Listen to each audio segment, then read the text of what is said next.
What did Jesus mean when he said, "I am the bread of life"? John 6 verse 35. I am the bread of life is one of the 7 I am statements of Jesus.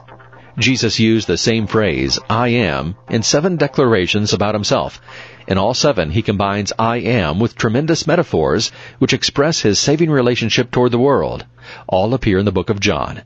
Bread is considered a staple food, that is, a basic dietary item.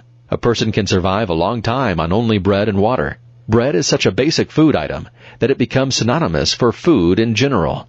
We even use the phrase breaking bread together to indicate the sharing of a meal with someone. Bread also plays an integral part of the Jewish Passover meal. The Jews were to eat unleavened bread during the Passover feast, and then for 7 days following as a celebration of the Exodus from Egypt. Finally, when the Jews were wandering in the desert for 40 years, God rained down bread from heaven to sustain the nation. Exodus 16 verse 4. All of this plays into the scene being described in John chapter 6.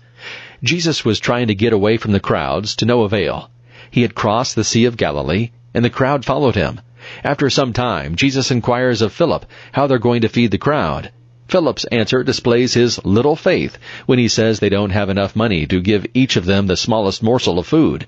Finally, Andrew brings to Jesus a small boy who had 5 small loaves of bread and 2 fish. With that amount, Jesus miraculously fed the throng with lots of food to spare. Afterward, Jesus and his disciples cross back to the other side of Galilee. When the crowd sees that Jesus has left, they follow him again. Jesus takes this moment to teach them a lesson. He accuses the crowd of ignoring his miraculous signs and only following him for the free meal. Jesus tells them in John 6 verse 27, "Do not labor for the food that perishes, but for the food that endures to eternal life, which the Son of Man will give you.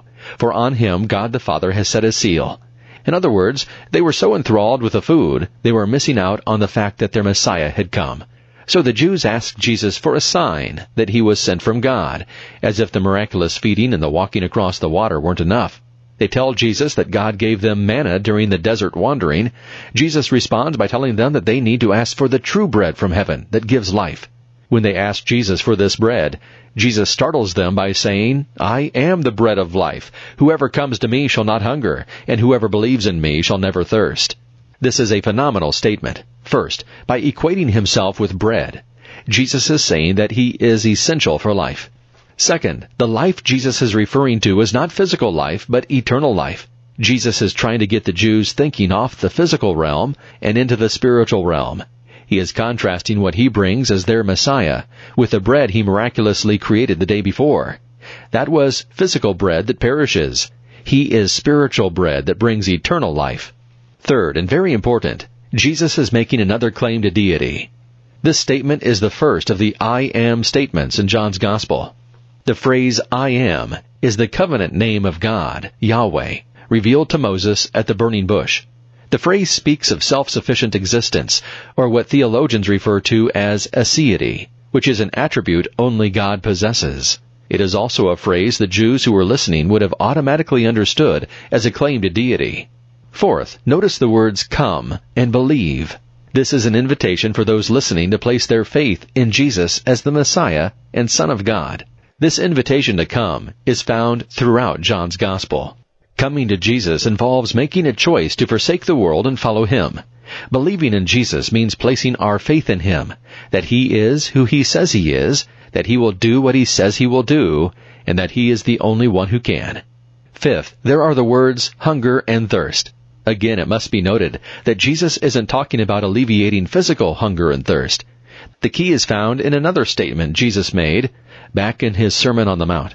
In Matthew 5 verse 6, Jesus says, "Blessed are those who hunger and thirst for righteousness, for they shall be satisfied." When Jesus says those who come to him will never hunger and those who believe in him will never thirst, he is saying that he will satisfy our hunger and thirst to be made righteous in the sight of God. If there is anything the history of human religion tells us, it is that people seek to earn their way to heaven. This is such a basic human desire that God created us with eternity in mind. The Bible says that God has placed the desire for eternity in our hearts. Ecclesiastes 3 verse 11. The Bible also tells us that there is nothing we can do to earn our way to heaven, because we've all sinned. Romans 3 verse 23. And the only thing our sin earns us is death. Romans 6 verse 23. There is no one who is righteous in himself. Romans 3 verse 10. Our dilemma is we have a desire we cannot fulfill, no matter what we do. That is where Jesus comes in. He and He alone can fulfill that desire in our hearts for righteousness through the divine transaction.